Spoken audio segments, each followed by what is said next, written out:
Se você nasceu ali pelo início dos anos 1980, deve se lembrar que o nosso dinheiro já teve muitos nomes em pouco tempo. Foi uma época difícil para o brasileiro. A economia crescia pouco, enquanto o preço de tudo subia da noite para o dia. Se desde 1994 a nossa moeda é a mesma, isso se deve ao fato de que o Plano Real conseguiu colocar ordem nas contas do governo, isso que chamam de equilíbrio fiscal. Duas outras coisas ajudaram a estabilizar a situação do Brasil: a meta de inflação e o câmbio flutuante.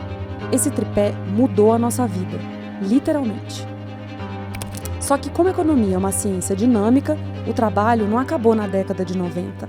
A gente ainda tem muito a fazer pela frente para que o país cresça, sempre, constantemente.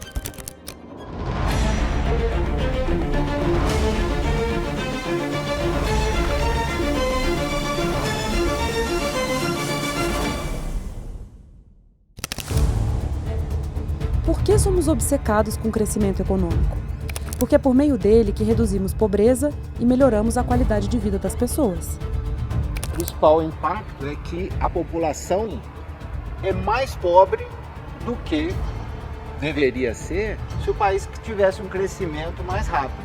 Para a gente ter uma ideia, nos últimos 10 anos, de 2011 até 2021, a renda per capita do brasileiro, o que o Brasil produz, dividido por todos os brasileiros, caiu de 42.700 em 2011 para 40.700 em 2021.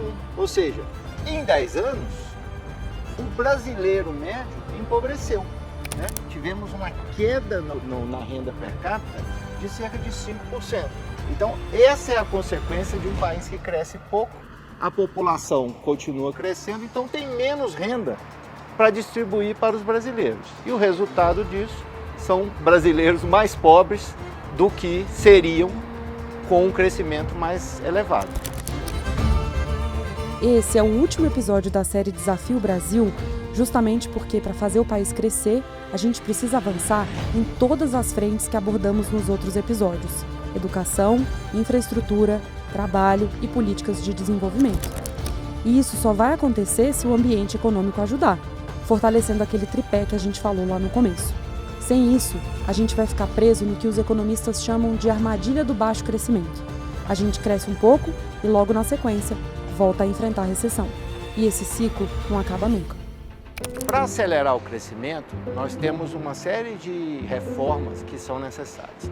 A primeira, reforma tributária, na linha da PEC 110, que está no Congresso Nacional. Essa reforma tributária é importante para que o sistema tributário não retire competitividade da nossa economia e também para que os recursos sejam alocados na economia da forma mais eficiente. Esse é o primeiro ponto. Segundo ponto, infraestrutura. Nós temos que melhorar a nossa infraestrutura e muito disso passa pela entrada do capital privado, do setor privado, na oferta desse serviço, a partir das concessões e privatizações. Terceiro, melhorar o nosso sistema educacional e o nosso sistema de inovação. Tá?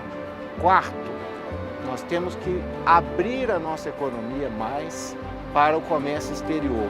Isso é fundamental também para estimular a competitividade.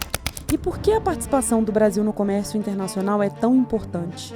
Porque a integração com outros mercados abre oportunidade para as nossas empresas, torna o nosso mercado doméstico mais dinâmico e competitivo e estimula a busca por inovação constante. O caso da Audaces ilustra o nosso potencial e também os nossos desafios no comércio exterior. A empresa de Florianópolis é referência mundial em inovação para moda, tanto em software quanto em maquinário. Em 2018, a Audaces inaugurou uma fábrica na Itália. O motivo? Ganhar competitividade para atender os mercados da Europa e da Ásia. E a questão tributária influenciou e muito na decisão de fincar os pés fora do Brasil. Então, aqui no Brasil, por exemplo, quando a gente fez uma análise do plano de negócio, nós ficamos espantados porque nós estamos exportando impostos. A gente não está exportando só material, nós estamos exportando os impostos de toda a cadeia. Lá fora, na Itália, na maioria dos países, não é isso que acontece. Eu estou exportando só material. A gente não exporta impostos, porque o país entende que nós estamos trazendo riquezas. Isso ajuda a explicar por que temos perdido espaço no comércio global.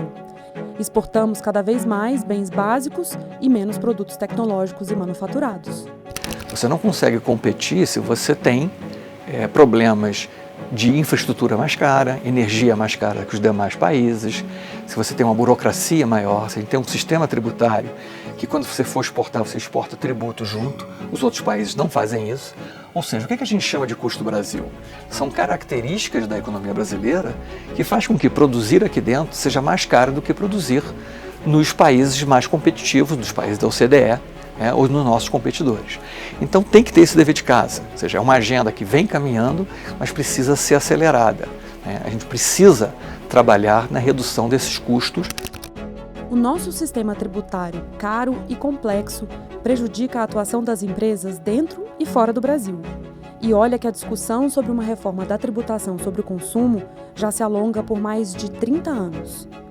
A CNI estima que uma reforma ampla, que simplifique e racionalize a incidência dos impostos, tem efeitos imensos na nossa economia, na nossa riqueza, e essa parte é bem importante, no nosso bolso. E eu sou um grande defensor, nós vamos continuar investindo em exportação, nós vamos continuar se relacionando com quanto mais países possíveis, porque é dessa maneira que a gente gera riqueza para o Brasil. É dessa maneira que a gente fica mais forte aqui, é dessa maneira que a gente traz riquezas e eu acredito que sim, um grande plano de incentivo à exportação, sobre todos os aspectos, começando pela parte tributária, com certeza, mas um grande plano de incentivo à exportação tornaria também um caminho forte de crescimento para o Brasil. Um Brasil mais forte, que cresce constantemente, um país mais rico, com mais igualdade e mais integrado ao mundo. Tem muito trabalho para fazer até chegar lá, é bem verdade. Vencer o desafio Brasil está nas nossas mãos.